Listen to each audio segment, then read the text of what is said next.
भारत के पॉलिटिक्स में किसी भी रीजनल पार्टी का इतना बड़ा दबदबा कोई मामूली बात नहीं है दोस्तों।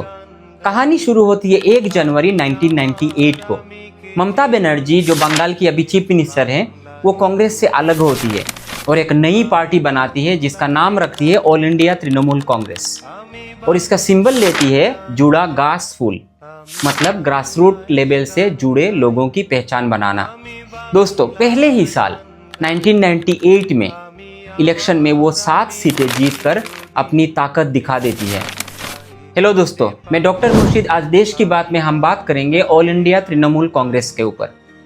दोस्तों 2001 से लेकर 2006 का जो दौर था वो टीएमसी के लिए बहुत बुरा टाइम था, लेकिन 2 बड़े आंदोलन ने इतिहास बदल दिया, सिंगूर और नंदीग्राम। सिंगूर में टाटा नैनो का प्लांट लगाया गया था, उसके खिलाफ ममता बनर्जी ने 26 दिनों तक लगातार भूख हड़ताल की।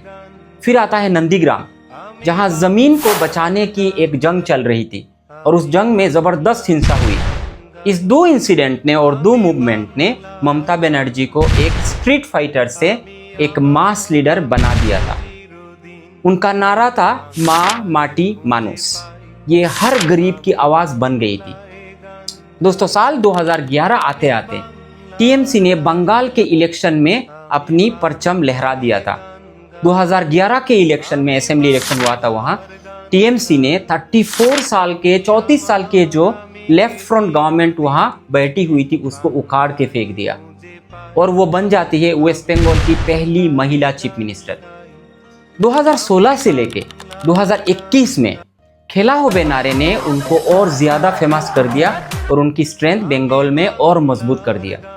आज टीएमसी असम, बंगाल, गोवा, इन कुछ स्टेट और दूसरे स्टेटों में भी अपनी पकड़ मजबूत करने की कोशिश कर रही है। लक्ष्मी भंडार जैसी स्कीम ने उन्हें गरीबों का मसीहा बना दिया, खास करके महिलाओं का। लेकिन आप बात करते हैं 2026 अप्रैल 2026 की, बंगाल की जो इलेक्शन चल रही है उसके बारे में। बंगाल को दोस्तों एक वार जोन बना दिया गया है, एक छावनी बना दिया गया है।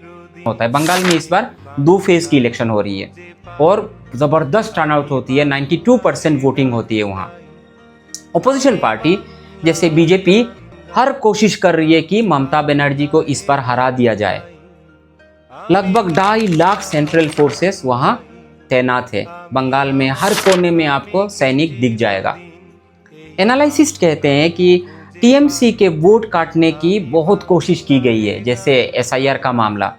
जहां जहां टीएमसी स्ट्रांग है वहां एसआईआर के अंडर में ज्यादातर वोट काटी गई है।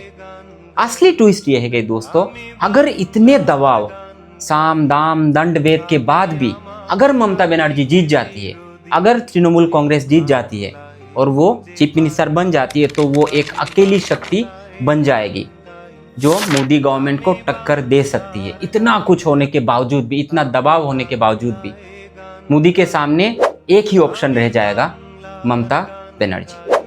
दोस्तों अगर ऐसा होता है तो 2029 के लिए वो भारत की पहली बंगाली महिला प्राइम मिनिस्टर कैंडिडेट बनने की राह पे खड़ी हो जाएगी। दोस्तों ममता का ये जो राइज है ये कांग्रेस के लिए सबसे बड़ी परेशानी का सबब बन सकता है, क्योंकि अगर ममता नेशनल फेस बनती है और प्राइम मिनिस्टरियल कैंडिडेट बनती है तो ये कांग्रेस की लीडिंग ऑपोजिशन वाला जो रूल है वो खत्म होने का चांसेस बन जाएगा। कांग्रेस को डर है कि एक अकेली महिला उनकी पूरी नेशनल स्पेस जो है वो ना छीन ले। लीडरशिप की ये जंग 2029 का जो रास्ता है वो बहुत दिलचस्प बना देता है। फिंगर क्रॉस्ड है दोस्तों।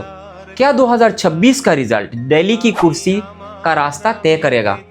आपको क्या लगता है?